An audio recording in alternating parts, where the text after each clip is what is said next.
He's back at it, backed into a corner, writings on the wall. He knows what's about to happen. So just like a good little orange blob, he reverts back to the narcissist playbook. And he desperately needs it to work because if it doesn't, he'll have nothing left in his legacy. Let me tell you how I think it happened. Somewhere in the past couple of weeks, behind closed doors, Trump's handlers told him that the courts were setting the table to uphold the constitutional authority that gives Congress the exclusive right to control tariffs. And because he never knows what else to do, he opened the playbook and went to deny. Tariffs aren't hurting anyone, they're having a huge positive impact on the stock market. Because the stock market is the economy, right, Donald? And then attack. If a radical left court ruled against us at this late date, it would be impossible to ever recover or pay back these massive sums of money and honor. How do you pay back honor, by the way? It would be 1929 all over again, a Great Depression. Sure, bud. And then finally, reverse victim and offender. There is no way America could recover from such a judicial tragedy, but I know our court system better than anyone. There is no one in history who has gone through the trials, tribulations, and uncertainties such as I. Darvo. Deny, attack, reverse victim and offender. And with narcissists, the intensity of the attack will always match the intensity of their fear. And holy shit, is he fucking terrified. Because he is threatening a depression over the loss of tariff revenue, which at last check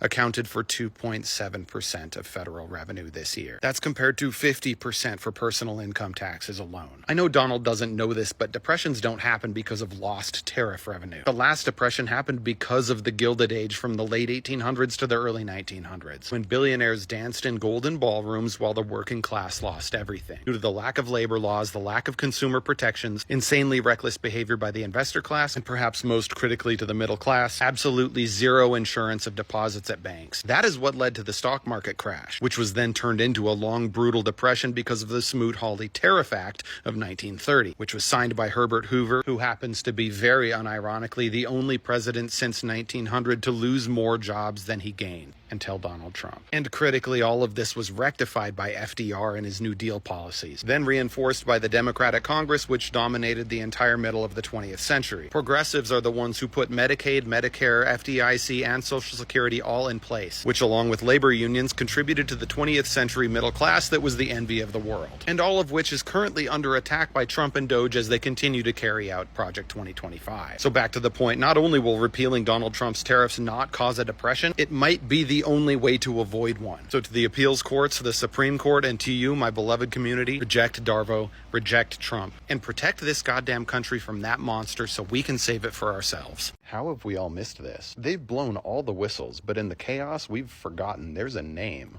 for what they're trying to do. When Trump says immigrants are poisoning the blood of our country, when Vance complains that our low birth rate is going to hurt us, while at the same time trying to shut down immigration, which is our primary source of population growth, while mourning childless women and telling families to have as many domestic children as possible, when Elon Musk tells young German nationalists not to lose their culture to some sort of multiculturalism that dilutes everything, after telling Italians, who you may remember also played the game of Yahtzee, that migration is not a substitution for population growth, and without an increase of the birth rate, people will disappear. Poisoned blood? Diluted culture?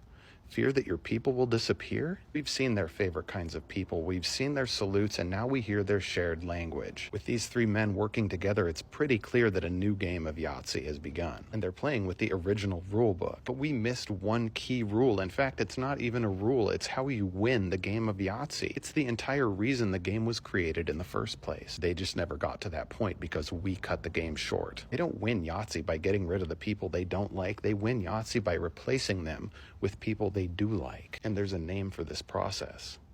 It's eugenics. Eugenics is by definition the study of how to arrange reproduction within a human population to increase the occurrence of desirable characteristics. This is clearly their ultimate goal, and if we are going to shut it down, that begins with calling it what it is and calling out why eugenics is an abhorrent disaster for the human race.